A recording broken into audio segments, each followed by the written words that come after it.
pode surgir também, pessoal, a hipervigilância, tá? Que é um estado assim de alerta muito acentuado, né? Na ausência, a hipervigilância é um estado de alerta acentuado na ausência de uma ameaça. Ou pode ser também um estado de pânico, que é resultado de alguma ação precipitada, né? Normalmente assim com resultados ruins. Pode ser também, pessoal, um sintoma do estresse pós-traumático, tá? Então, o indivíduo ali que vivencia ansiedade, tem fobias, tem um flashback, ele pode chegar no estado de hipervigilância. Mas, para o nosso caso aqui, a hipervigilância ela pode ser identificada com alguns comportamentos. Por exemplo, uma fuga irracional, um indivíduo, por exemplo, que atravessa a rua sem olhar para os lados, sem prestar atenção se é o momento certo ou não, se é arriscado ou não naquele instante.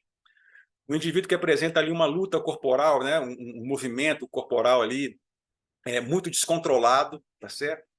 O indivíduo que tem uma fixação ali, ele fica observando com o olhar fixamente um determinado ponto, com um olho arregalado, sem nenhum outro tipo de comportamento. Pode ser de fato que o indivíduo está congelado, né? Ele travou, né? Um comportamento submisso pode também ser uma representação da hipervigilância, aquele indivíduo que se rende à morte sabendo que vai morrer e não consegue fazer nada. Ações repetitivas também eles podem se enquadrar nessa hipervigilância, como, por exemplo, o indivíduo que continua pressionando o gatilho de uma arma quando não tem mais munição, tá certo? Isso, então, pode representar ou exemplificar sinais de hipervigilância. E aí, pessoal, como que a gente pode usar essa informação, né? Então, qualquer participante aí de um evento crítico, ele vai ter o potencial de ver, né, ouvir, experimentar coisas que de fato não aconteceram, né? E numa dinâmica assim, a pessoa pode tomar decisões incorretas, como disparar arma sem querer, agir de modo considerado excessivo, ou então irracional, congelar, ou então fugir de qualquer forma, né? Quando ele não deveria fazer isso. Mas se a gente sabe o que está acontecendo com o corpo e com a nossa mente, e por isso eu trouxe essas informações aqui, a gente vai estar melhor preparado para superar essas situações quando elas acontecerem, tá certo, pessoal? Então, durante esses nossos 3 encontros aí, a gente viu o seguinte, a gente viu a importância do conhecimento sobre o crime, né, como uma ferramenta para evitar e responder ao perigo da melhor maneira possível. A gente viu que o processo, que a seleção da vítima é um processo, né, que os criminosos procuram quando estão caçando, o que eles procuram, o que é importante, o que não é importante, que comportamento a gente tem que não deveria ter no momento onde a gente pode ser selecionado. A gente viu também a importância das táticas preventivas, né? Ou seja, tudo aquilo que pode atrasar ou tornar o trabalho do criminoso ali mais difícil, ou então chamar a atenção para a presença dele, né? Aquelas coisas que a gente faz uma vez e deixa lá. Se eu não me engano, eu não sei se eu comentei quando a gente falou das táticas preventivas, que faz parte da tática preventiva checar se aquilo que você incluiu como tática preventiva está funcionando. Por exemplo, você colocou uma cerca eletrificada, faz parte você checar se ela está funcionando. Você colocou lá algum outro dispositivo, uma concertina, você tem que saber se todos os elos daquela concertina estão ali afixados. Você precisa saber se o seu olho mágico, se você colocou na sua porta, não está obstruído. Então, quer dizer, a tática preventiva não é simplesmente você instalar um objeto qualquer que vai te ajudar e simplesmente esquecer ou imaginar que ele vai trabalhar para você sem dar problema. A gente tem que considerar que pode ser, em sendo um equipamento que ele pode falhar e faz parte da tática preventiva checar se isso está funcionando. Certo, pessoal? Eu acho que não me lembro se eu comentei sobre isso daí. A gente viu também a importância do estado de alerta, né, como uma forma de impedir ser pego de surpresa, para poder ter mais tempo para poder agir. A importância do treinamento físico, né, como um mecanismo para oferecer mais força, mais resistência, tempo para superar um desafio e tempo também para ver a chegada de um suporte que a gente precisa para poder vivenciar aquela situação, né? Ou mesmo para poder ver superar a capacidade física do agressor de modo que ele desista, né, do crime naquele momento ali. A importância do treinamento mental, né, que vai desde o que vai servir de um ponto de partida ali numa situação crítica, para a gente não ficar perdido sem saber o que fazer.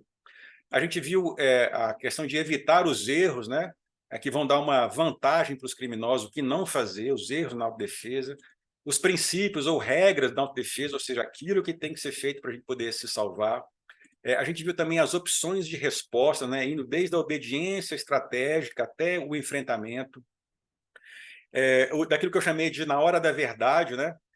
o que a gente deve esperar numa situação de confronto, especialmente com armas de fogo. E a gente viu também a questão do medo e a importância de conhecer esses efeitos, né?